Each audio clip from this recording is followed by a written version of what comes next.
Hola, ¿cómo están todos? Mi nombre es Olivia Galván y les voy a platicar un poquito sobre el tema de conjuntos y vamos a hablar un poco de su clasificación. Vamos a ver de qué se trata esto. Vamos a comenzar definiendo lo que es un conjunto.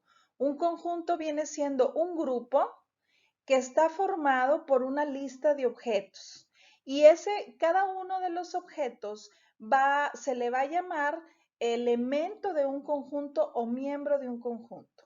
Aquí, por ejemplo, tenemos el conjunto de diferentes colores con diferentes tonalidades, ¿sí? Aquí tenemos el conjunto de 5 frutas y aquí las tenemos, ¿sí? La manzana, el plátano, la cereza, la fresa y las uvas, ¿sí? Tenemos otro elemento aquí que vienen siendo las herramientas de un plomero. Podemos hablar de conjuntos diversos, por ejemplo, los libros de una biblioteca, los alumnos de una escuela, los meses del año, los colores del arco iris y hay muchos otros conjuntos que nosotros podemos formar. Ahora, para crear un conjunto, nosotros vamos a considerar 3 criterios. Esto es bien importante tenerlo en cuenta. Uno de los criterios es que un conjunto debe de estar bien definido.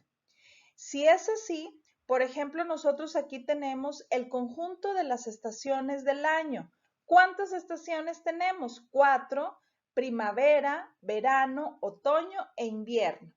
Entonces, si nosotros tenemos el conjunto de las estaciones del año, yo no puedo decir que el mes de enero pertenece a este conjunto. ¿Me explico? Es por eso que tiene que estar bien definido este conjunto. Ahora, otro punto a considerar viene siendo que ningún elemento se va a contar más de una vez. Ejemplo, vamos a formar un conjunto con las letras que forman la palabra ferrocarril. Entonces, nosotros tenemos aquí que la palabra ferrocarril está formado, tiene 4 R's, ¿sí? Entonces, en este conjunto yo solamente voy a considerar una sola R, no las 4. Si son 4 R's, es un mismo elemento, solamente considero una. De tal manera que va a estar formada por 8 elementos solamente y no todo lo que son las letras que forman esa palabra. ¿Estamos de acuerdo?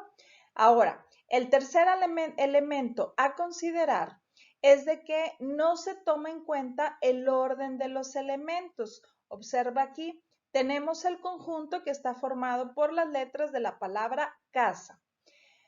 Casa, nosotros vemos que son 4 letras, pero la letra A se repite 2 veces. Entonces, acuérdate que este conjunto va a estar formado solamente por 3 letras, ¿sí? La letra A la consideramos una sola vez. Esto haciendo referencia al punto número 2, al inciso B que les comenté. Ahora, pero este me dice, no se toman en cuenta el orden de los elementos. Yo los puedo ordenar como primero la C, luego la A y luego la S, ¿sí? O bien primero la A y luego la C y luego la S. O bien primero la S, luego la A y luego la C. Si tú observas estos 3 conjuntos, todos se refieren a las letras de la palabra casa. Lo único que es diferente es el orden. Entonces, eso no importa. Estamos hablando en estos 3 conjuntos, es el mismo conjunto, solamente que tienen un orden diferente, ¿sí? Entonces, 3 elementos. Estar bien definidos, que ningún elemento se cuenta más de una vez y que no se toma en cuenta el orden de los elementos. Importante a considerar. Ahora, siempre que hablemos de conjuntos, aquí en esta presentación vamos a trabajar con los conjuntos, los voy a representar con letras mayúsculas y los elementos con letras minúsculas, ¿sí? Para que estén atentos. Letras mayúsculas conjuntos y letras minúsculas los elementos del conjunto. Ahora, vamos a ver unas clasificaciones de conjuntos y comenzamos por el conjunto por extensión. Este también es llamado un conjunto por tabulación por enumeración o por listado. Cualquiera de esas palabras se refieren al conjunto por extensión. Y es una lista que contiene todos los elementos del conjunto, ¿sí? Entonces los vamos a enumerar y los vamos a separar a través por medio de comas y los vamos a encerrar entre llaves. Son los criterios a considerar. Ejemplo, aquí tenemos el conjunto A que está formado por los números 1, 2 y 3. Observamos que tenemos 3 elementos en este conjunto. Están encerrados entre llaves y separados por una coma. De lo contrario, si nosotros no usáramos las comas, si solamente pusiéramos 1, 2, 3, así como lo tenemos aquí, esto significa que el conjunto A está formado por un elemento solamente y ese elemento es el número 123. ¿Se ve la diferencia? Por eso es bien importante utilizar las comas. Otra cuestión a considerar es, por ejemplo, aquí tengo el conjunto B que está formado por los 7 días de la semana, domingo, lunes, martes, miércoles, jueves, viernes y sábado. Aquí los estoy enlistando, los 7 días de la semana. Entonces, yo lo puedo representar a través de puntos suspensivos. Es un conjunto que está muy bien definido y lo puedo representar así. El conjunto B es igual a domingo, lunes, 3 puntos suspensivos, es decir, ahí voy a considerar el martes, miércoles, jueves, el viernes y coma, termino con el sábado. Si yo lo escribo de esta manera, se entiende que estoy considerando los 7 días de la semana. Y puedo utilizar los 3 puntos suspensivos al final. Y eso significa, por ejemplo, aquí observamos el conjunto E está definido por 2, 4, 6, 8. ¿Cuál número creen que le siga? El 10, el 12, etcétera, etcétera. 3 puntos suspensivos. Es decir, claramente se observa que se está refiriendo a los números enteros que son pares. Entonces, puedo utilizar los 3 puntos suspensivos, ya sea el medio o al final, según lo que tú quieras expresar. Ahora, otra clasificación de los conjuntos es el que es por comprensión, también llamado por descripción o construcción. Y este va a consistir en enunciar la propiedad que solamente tienen los elementos del conjunto, ¿sí? Para esto, esta propiedad tiene que ser muy clara. Esto para evitar ambigüedades y para evitar la incertidumbre. Por ejemplo, aquí te explicamos, fíjate. Lo vamos a representar de esta manera cuando es un conjunto por comprensión. Tiene que ir entre llaves, ¿sí? Y va a iniciar con la letra X. Entonces dice, conjunto F es igual a todos los X, así se lee esto que tengo aquí, todos los X, y luego una línea vertical, y esto significa tal que, de modo que, etcétera, ¿sí?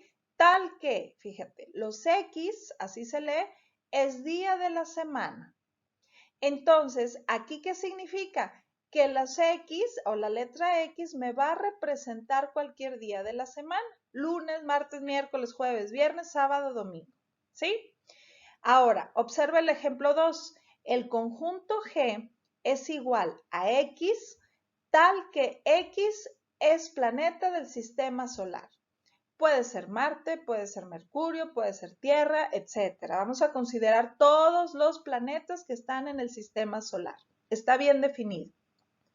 Tenemos, por ejemplo, el conjunto A, que está representado por todos los X, tal que X es vocal. Es decir, puede ser cualquiera de las 5 letras del abecedario. Perdón, de las vocales. A, E, I, O, U. ¿Sí? Entonces, esto es un conjunto por comprensión. Vamos a ver ahora los conjuntos finitos y lo que es una cardinalidad de conjuntos. un conjunto finito son aquellos conjuntos que sí se pueden contar todos sus elementos, ¿sí? Sí los puedo contar. Y la cardinalidad de conjuntos se refiere es todos los elementos por los cuales están formados un conjunto. La cardinalidad la puedo representar con la letra N, ¿sí? O bien con la palabra card, de cardinalidad. Entonces, vamos a ver unos ejemplos aquí. Un conjunto finito puede ser este conjunto A que está definido por primavera, verano, otoño, invierno. Entonces, su cardinalidad es n, la cardinalidad de A es igual a 4, porque son 4 elementos que forman este conjunto. Sí, lo puedo representar como n o como card. Acuérdate que es exactamente lo mismo. Otro ejemplo, conjunto B es igual a 2, 5, 8, 10, 12, 14, 15. ¿Cuál es su cardinalidad? Pues son 7, porque son 7 elementos que forman el conjunto B. Ejemplo, el conjunto Z, X, tal que X es vocal. ¿Cuántos vocales tenemos? 5 vocales. Pues aquí, su cardinalidad viene siendo 5 y aquí representado. Entonces, conjuntos finitos, sí se puede contar todos sus elementos y la cardinalidad es el número total de elementos que tiene un conjunto. Ahora, vamos a pasar a la siguiente clasificación, que son los conjuntos infinitos. ¿Y qué creen que sean estos conjuntos?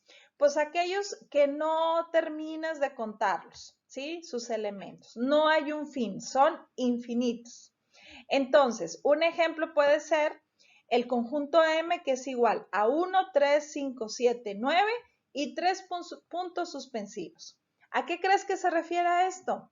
Si tú observas aquí, estoy hablando de los números enteros que son impares. Entonces yo aquí lo voy a seguir 9, 11, 13, 15, etcétera, etcétera. Todos los números que son impares y números enteros.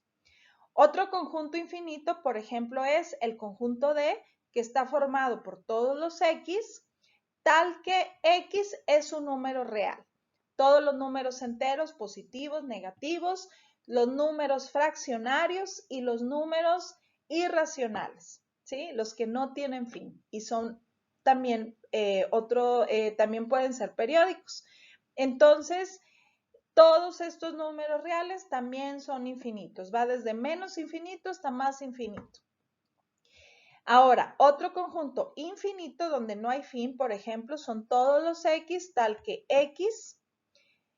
Los X tal que X es un número par. Entonces, todos los números pares son infinitos. Y aquí este es un tercer ejemplo. ¿Está fácil? Vamos a ver otra clasificación. Más bien, ahora vamos a hablar, fíjate, esto está padre, de lo que es pertenencia. La pertenencia de un conjunto, tú la vas a poder representar con estos símbolos. Es como una letra E mayúscula. Fíjate, te leo aquí el concepto. La relación de pertenencia entre un conjunto y sus elementos se establece a través de este símbolo que es como la letra E, pero un poco más, más curva. Y esto significa es elemento de, es miembro de, está en, pertenece a, ¿sí? Cuando el símbolo aparece así con esta diagonal, pues significa o se va a negar su significado. Este elemento no pertenece al conjunto. Ejemplo, tengo el conjunto B que está formado por las letras A, E, I, O, U. Entonces yo voy a decir, la letra A sí pertenece o es elemento del conjunto B, ¿sí? Y aquí es como lo puedo leer. Si yo digo la letra B pertenece al conjunto, pues no. Entonces lo voy a representar de esta manera, con la E y la diagonal. La letra B no pertenece, no es elemento del conjunto B, ¿sí? Ahora, aquí vemos otro ejemplo. Tenemos el conjunto por extensión, es decir, todos los elementos están numerados aquí. El conjunto M que está formado por -2, -1, 0, 1 y 2. Este conjunto lo puedo expresar que sea conjunto por comprensión de la siguiente manera. El conjunto M es igual todos los X que pertenecen al conjunto Z. El conjunto Z viene siendo el conjunto de números enteros que son positivos y que pueden ser también enteros negativos y se va a incluir también el 0. Entonces, yo lo puedo representar como todos los X que son mayores que -3, pero menores que 3. Y aquí está representado a través de símbolos matemáticos, ¿sí? Mayores que -3, pero menores que 3. Son los enteros que son positivos o negativos, incluyendo el 0. Pues sí se cumple. O bien lo puedo representar todos los X que pertenecen al conjunto Z, tal que los X son mayores iguales que -2, ¿sí? Deben de ser mayores iguales o igual que -2, o sea, el -2 sí se incluye, o menores iguales que 2. Analicen esto y observen que cualquiera de estas dos afirmaciones representadas como un conjunto por comprensión pertenecen a este conjunto definido por extensión. Tenemos también lo que es un conjunto universal y se representa por la letra omega, esta que tenemos aquí del alfabeto griego. Este conjunto universal también se le puede llamar universo lógico o universo de discurso. Y es aquel que va a constar de todos los elementos a los que se puede referir el análisis de un problema. Y aquí tenemos la representación, la letra omega del alfabeto griego. Hay dos puntos a considerar. El primero, no es único, va a variar según la naturaleza del problema que se va a analizar y tampoco es único para el mismo problema, pues podemos ampliarlo o reducirlo según convenga. Entonces, un conjunto universal, por ejemplo, de estudiantes de preparatoria, puede estar formado por todos los estudiantes de preparatoria de todo el país, o solamente de todo el estado, o solamente los del municipio, o solamente los que forman parte de una escuela, o los de una sección solamente, o de cierto promedio. Entonces, eso se va a definir según el problema a tratar. Ejemplo aquí, sean los conjuntos, el conjunto A que está formado por 1, 3 y 5, estos tres elementos. El conjunto M que está formado por 2, 8, 10 y 15, 4 elementos. Entonces, el conjunto universal, es decir, el que va a considerar a todos estos conjuntos, en estos dos conjuntos, viene siendo el 1, el 2, el 3, el 5, el 8, el 10 y el 15. Es decir, los 4 elementos del conjunto M más los 3 elementos del conjunto A. Es decir, el conjunto universal está formado por 7 elementos. ¿Sí? Este sería la cardinalidad del conjunto universal. ¿Estamos de acuerdo? Y finalmente vamos a ver lo que es el conjunto vacío. Este se va a representar por este circulito con una diagonal o bien estas llaves que están completamente vacías. Este conjunto vacío o nulo también es un conjunto sin elementos y se denota por estos símbolos que ya les dije. Ejemplo, nosotros tenemos esta lista de 5 alumnos. Uno sería Cárdenas Rocío, López Abel, Sánchez Mónica, Tobar Arturo y Vázquez Susana. Es el conjunto L. Ahora, vamos a formar el conjunto A que esté formado por los alumnos cuyo apellido empiecen con la letra A. Pues observamos de los que tenemos aquí, de mi total de alumnos, y entonces observo que ninguno tiene apellido con letra A. Entonces, este conjunto lo voy a considerar un conjunto vacío. No hay elementos. y lo represento, puede ser de esta manera. O bien, nosotros observamos esta fila de alumnos y vemos que ninguno utiliza lentes. Vamos a formar un conjunto Z de los cuales sean alumnos que usen lentes. Entonces, observamos aquí, ningún alumno usa lentes, lo consideramos a través de unas llaves en las cuales no hay nada dentro de esas llaves. Entonces, es incorrecto, hay que aclarar aquí que si yo escribo el 0, esto va a ser incorrecto, porque el 0 me va a representar un elemento y nosotros vemos aquí que no hay alumnos con lentes. Entonces es por eso aquí que debe de estar, como su nombre lo dice, vacío este espacio. De esta manera o de esta manera. Cualquiera de las dos que les señalo aquí es correcto. ¿Está fácil? Y bueno, con el conjunto vacío terminamos esta explicación. Les agradezco su atención. Que tengan un bonito día. Hasta luego.